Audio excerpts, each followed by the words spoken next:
દર્શક મિત્રો, spark today ન્યૂઝમાં આપનું સ્વાગત છે। જે પ્રકારે વડોદરા શહેરમાં રક્ષિત કાંડ બન્યો હતો અને જેમાં નશામાં ધૂત નબીરાએ અકસ્માત કરલીબાગ વિસ્તારમાં સર્જ્યો હતો અને જેમાં એક મહિલાનું મોત નીપજ્યું હતું। ત્યારબાદથી વડોદરા શહેર પોલીસ અને સાથે સાથે વડોદરા શહેરનું જે તંત્ર છે તે એક્શન મોડમાં આવ્યું છે અને વડોદરા શહેરના વિવિધ વિસ્તારોમાં જે માર્ગો આવેલા હોય ત્યાં અકસ્માત ઝોન રૂપી જે કટ આવેલા શોર્ટકટ જે હોય તે શોર્ટકટ બંધ કરવાની કામગીરી શરૂ કરવામાં આવી છે। ત્યારે વડોદરા શહેરના રાજવી ટાવર સ્થિત જે આવેલું એટલે કે રાજવી ટાવરથી તમે તાંદલજા વિસ્તારમાંથી આવો એટલે એની સામે વર્ષોથી જ્યારથી રોડ બન્યો છે ત્યારથી એક શોર્ટકટ હતો। એ શોર્ટકટ મોડી રાત્રિના એટલે કદાચ વહેલી સવારના કામગીરી કરીને આ જે રોડ છે તે રોડ બંધ કરવામાં આવ્યો છે અવર જવર કરવા માટે।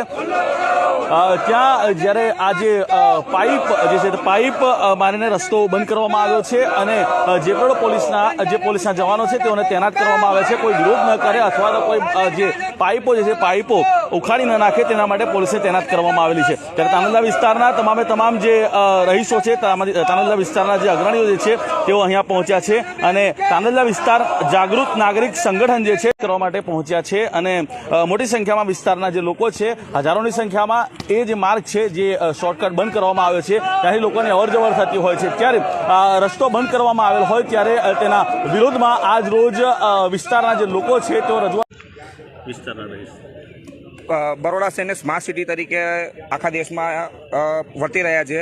તો સ્માર્ટ સિટીમાં લોકોની સુવિધાઓ આપવામાં આવે છે પણ આ સુવિધાની જગ્યા આ લોકો રસ્તો રોકી અને તાંદલજા વિસ્તારમાંથી આ જે મુખ્ય રાજવી ટાવરનો રસ્તો છે એમાંથી દિવસના કમસે કમ 50,000 ઉપર બાઇકો અને ગાડીઓ ત્યાંથી અવર જવર થતી હોય છે અને આ ધંધાને જોડતો એક મુખ્ય રસ્તો છે અને વર્ષોથી જ્યારથી તાંદલજાનું અસ્તિત્વ છે ત્યાંથી આ રસ્તો છે। આ રસ્તો બંધ કરવાથી અહીંયા ડેવલપમેન્ટ અને બધામાં ઘણી બધી તકલીફો પડશે। તો મહેરબાની કરીને કમિશનર સાહેબને નિવેદન છે કે આ રસ્તો તાત્કાલિક ધોરણ ખોલવામાં આવે અને જ્યારે એવું એક્સિડન્ટ ઝોનનો પ્રશ્ન તો એક્સિડન્ટ ઝોન હોય તો ત્યાં ઘણા બધા બ્રિજ પર ઉતરતી ત્યાં સિગ્નલો મૂકવામાં આવ્યા છે।